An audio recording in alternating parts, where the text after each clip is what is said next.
Hello, my name is Peter Vosel, and along with Amanda Ross and Monica Lacey, we are presenting our case entitled The Cedar Key Business Association versus the Tacky Bus Company. Our team is serving as the defense for the Tacky Bus Company. To begin, I'd like to say that there is no circumstantial evidence that the environmental degradation present around Cedar Key was the direct result of the behavior of the Tacky Bus Company, nor was it related to any CWA or ESA violation. We would like to note the Tacky Bus Company's efforts to become more environmentally friendly. To reduce their carbon footprint, they converted their fleet to run on hybrid buses.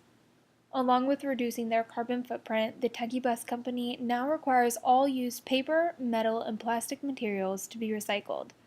Used oil from their buses must also be responsibly disposed of. This means that the oil is now collected on property and stored until they're ready to dispose of it at the local Advanced Auto Parts. These are the facts in the defense of the Tacky Bus Company.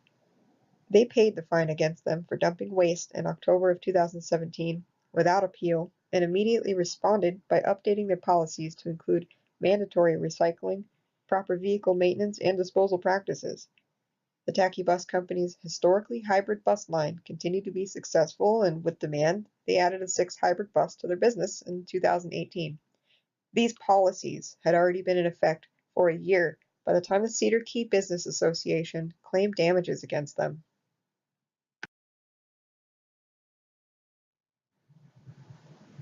There is no specific environmental study or factual data provided to show that the water was any better before the Tacky Bus Company started their business in the area or became worse after their launch. There are no reputable scientific studies on the effects to this marine environment from the waste dumped by the Tacky Bus Company to show causation. The amount of waste dumped by the Tacky Bus Company has not been determined by Cedar Key to be considered substantial or serial in nature. Lastly, other contributing factors to environmental degradation and financial losses have not been ruled out. The relevant laws in this case. The Clean Water Act. The Tacky Bus Company has not violated any provision of the Clean Water Act. Any claim for relief must come with some proof that the defendant is the only point source of any toxic substances or pollutants that could be introduced into the waterways that lead into the Gulf of Mexico. The Endangered Species Act. The Tacky Bus Company cannot be in violation of the ESA because their actions and behaviors were not malicious. It is only unlawful for a person to remove and reduce the possession any such species from areas under federal jurisdiction, maliciously damage or destroy any such species in any such area. Any claim by the plaintiff that the defendant violated any provision of the ESA is unfounded and has no basis in fact.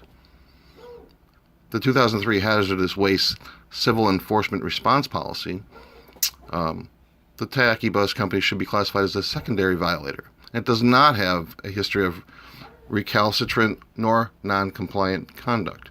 Violations associated with SV should be of the nature to prompt return to compliance with all applicable rules and regulations. Generally, a violator has up to 240 days to come into compliance according to the HWC ERP. The Tacky Bus Company returned to compliance immediately after paying the fine by changing their policies and included mandatory recycling and proper disposal of its oils and fluids. Other relevant laws in this case, please refer to the case of Upstate Forever versus KM Energy Partners, where it states there has been no allegation that the defendants had affirmatively undertaken any action to channel or direct contaminants to navigable waters, and there was no discrete mechanism conveying the pollutants to navigable waters. Please refer to the case of the Sierra Club versus Myberg and the PUD number 1 of Jefferson County versus Washington Department of Ecology. In that case, it states there must be water tests done on a semi-regular basis as set forth in the Clean Water Act. No such tests have been listed in evidence.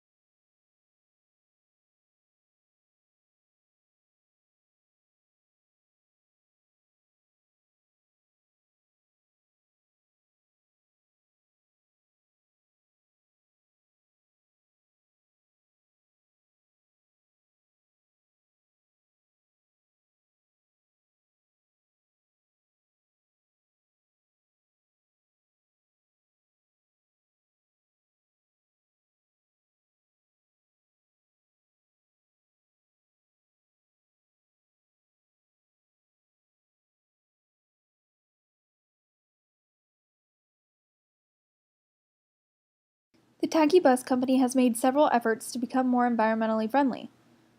Efforts like converting their fleet to hybrid buses and implementing mandatory policies for recycling of all materials and proper disposal of vehicle oils. The Tacky Bus Company's desire to care for the Cedar Key environment is evident in their efforts. The evidence brought forth by the plaintiff and the facts that our team brought to you today do not show that the defendant is responsible for the environmental damages that Cedar Key is experiencing.